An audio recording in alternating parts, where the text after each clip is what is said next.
Why does the black man serve the white man? Why does everything the black man do benefit the white man? Why does the black man say freedom is doing what I want to do? And why is it that everything he wants to do enriches the European? Welcome to the desert of the real. Hey, Brother Holipsism, what did you think about what you were just hearing? Because I know there's a couple of things you typed in the chat room. So what did you think about what you were just hearing? I think by listening to that conversation, it kind of crystallizes what our collective problems are. It's like we have to, in order to build anything, you got to have a foundation in which to build. You know what I'm saying? You got to lay down a correct foundation, or else that building is, going to topple. It's just not going to stand. And I think, like, take, for instance, the religious angle. I'm for separation of church and state. Boom, problem solved. You can go into your house and worship a head of lettuce. I don't care. But when it has to do with public policy involving the collective, your religion ain't got nothing to do with it. But that's a foundation. That's a principle. But you can't convince some people that. I've been hearing lately a lot more of this. If you take away religion, what do you replace it with? And I just say common sense. I don't really try to convince them. I just ask them questions that they don't seem to know the answer to. Like, how do you religiously build an infrastructure? But hold on. But when you give them a question they can't answer, now they want to fight you and attack you. Oh, of course. Well, my thing is the fact that you couldn't answer it makes the point for me. Whether you want to fight about it or not is really irrelevant to me. It makes the point. How do you religiously make a power system? How do you religiously make an irrigation system? How do you religiously build roads and highways? How do you religiously build an airport and a seaport? When I look at the benchmarks of what establishes what a nation is, like when you look at the top nations in the world, there's not a category on there that says anything about their religion. And another point that I want to make is that we always want to make it seem as if it is just so difficult for Christians and Muslims and Hebrews and all these other various religious organizations and trains of thought to exist with each other. Like you always hear, we can't do this because we doing this, and as if we can't live together. Well, how about how we're living together here in America? We seem to be doing that.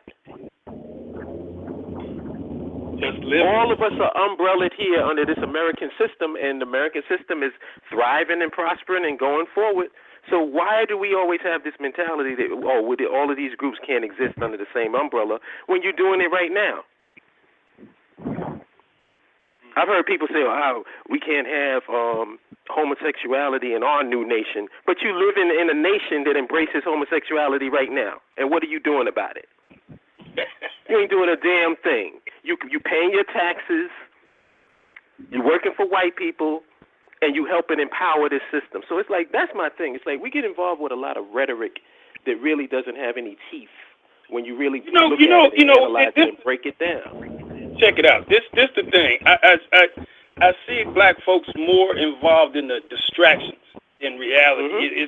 They take those distractions and make them real, and keep on pounding on those things. While at the same time, that a bigger pile of shit is building up over right behind you. You don't want to deal with that issue.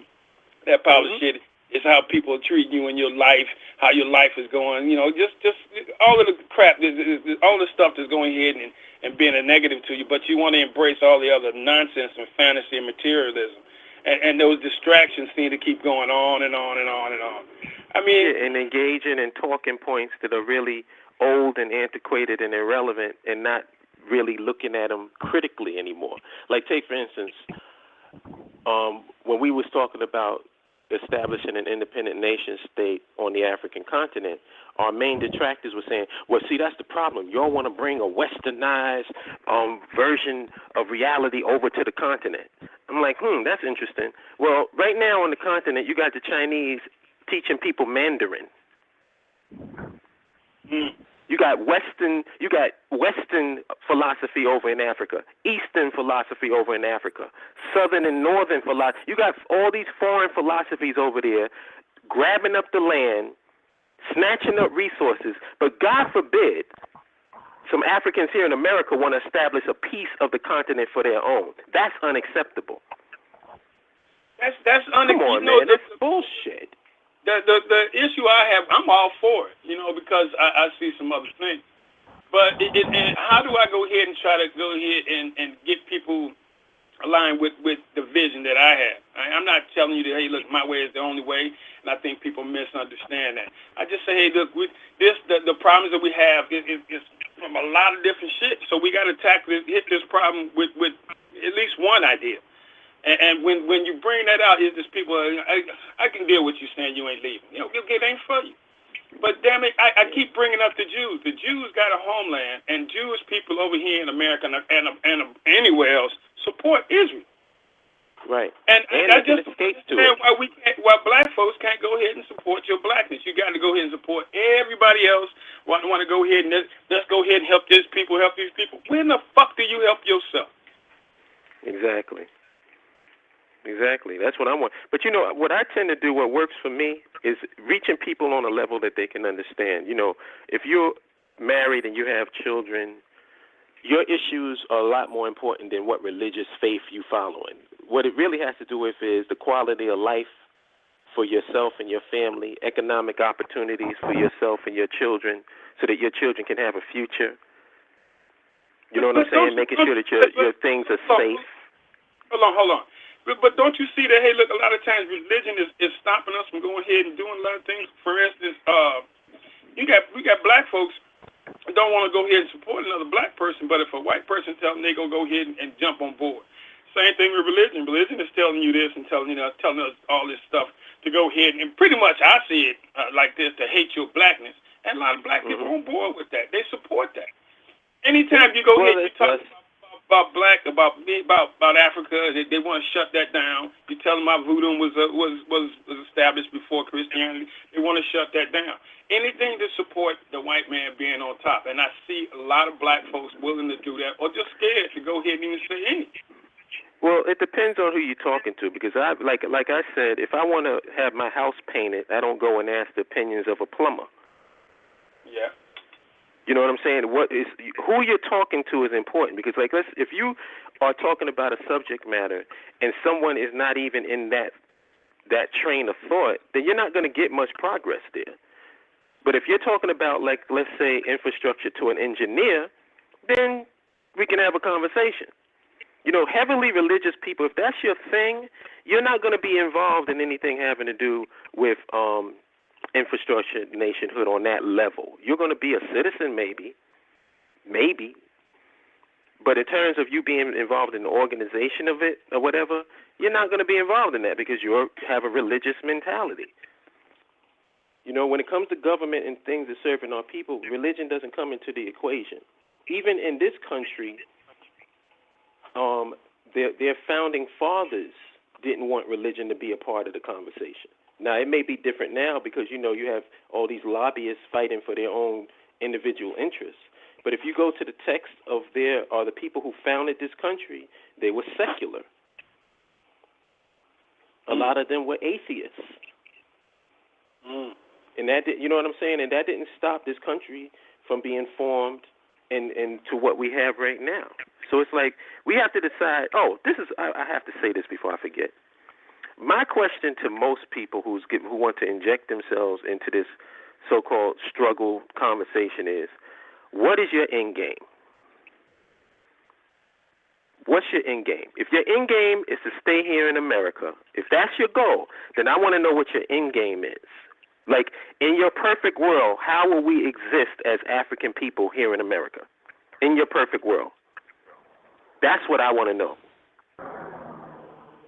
Because my end game is not even in this country. I think this country is a waste of time. I think that we've already tried it. It hasn't worked. We need a nation of our own. We need to know how to control a piece of land from top to bottom on our own and stop relying on white people. But how do you go ahead and deal with the question of my ancestors built this country. My ancestors been living here. We lost a lot of people here. How do you deal with that kind of question? You know, this is my home type deal. I deal with it like how we deal with it with the BAIO. If you want to stay here, stay here. Nobody's gonna. There's not gonna be a transcontinental slave trade. We're not forcing people on boats and taking them back to Africa. What we're saying is we want our Israel. We want our base of operations on the continent because, first of all, it's outside the jurisdiction of the United States of America, and we can do more without all of these restrictions. You can stay right here. It's only going to be about 2 to 5% of the population is in America who actually make the trip.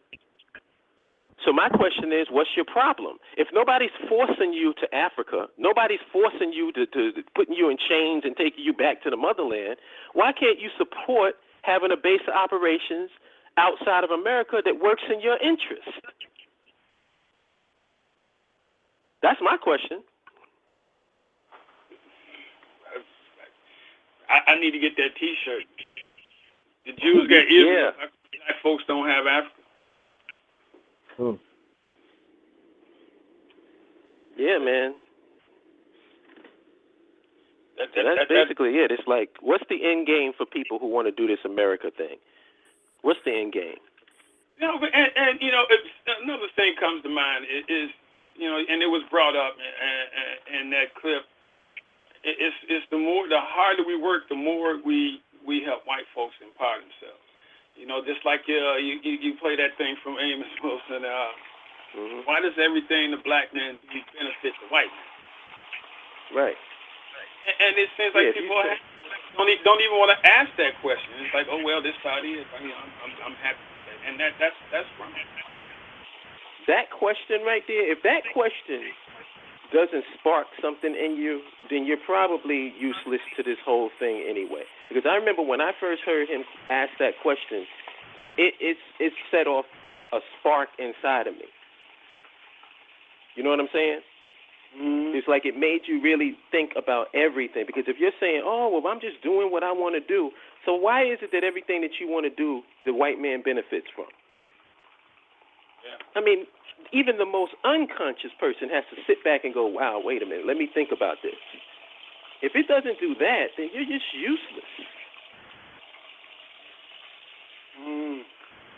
You're just useless. What good are you? You can't even think. It's just like nobody can even do anything to spark thought inside of your brain. Because, look, again, like I said, you know, what's going on in the entertainment world makes more sense. Mm-hmm. Yeah. And I just Housewives of Atlanta or, you know, hip-hop, whatever, gets more of your energy, then is it any wonder why we're in the condition that we're in? You know, I'm not getting on those shows because it's just a show. At the end of the day, it's irrelevant. It's just mindless entertainment. But if your mind is preoccupied with mindless entertainment 24/7, why are you complaining about our collective problems and why we can't do this and why we can't do that? That's not your concern. You know, because I post stuff involving socioeconomic and political issues all day long. You know what I'm saying? Yeah. But what gets the energy? The energy gets sex posts. Anything on sex, anything on entertainment, anything on sports. So there's the problem. Everybody want to know, well, what's the problem? That's the problem. The problem is you don't support the shit that you claim you want. Hey, Brother Charles. You want it. Yes, sir. Yes, sir. How you doing, sir? Yeah, because how you doing, brother? I'm doing pretty good. I can't complain. I had a woman tell me I was crazy because if I go in karate school, we getting free lessons to kids from age 3 to 10. So, you know me, Chef. I got a fucking degree in electrical engineering, and I got a master's degree in electrical engineering. So I got use baseball and karate and all that shit to go to damn college and get damn little knowledge of damn music so I can goddamn build something for my damn self. Well, I make the kids do homework when they first get there. I had a lady told me that I shouldn't worry about nobody doing no homework. I shouldn't worry about what's inside the damn book. I should just teach them how to fight. What? The fuck? Yes. Yes. I politely said, ma'am, you know what? You please take your son with me. Because I don't need you coming in and spreading this damn stupidness to any other parents in this damn place. Because what you just said was, I need not need to be concerned about what your son would learn. I need to be concerned about how you're going to go out here and fight somebody. The karate is designed to teach you damn discipline. So you ain't going out there fighting this damn fight unless you really and truly have to defend yourself. I wonder how they're going to teach somebody to fight a drone.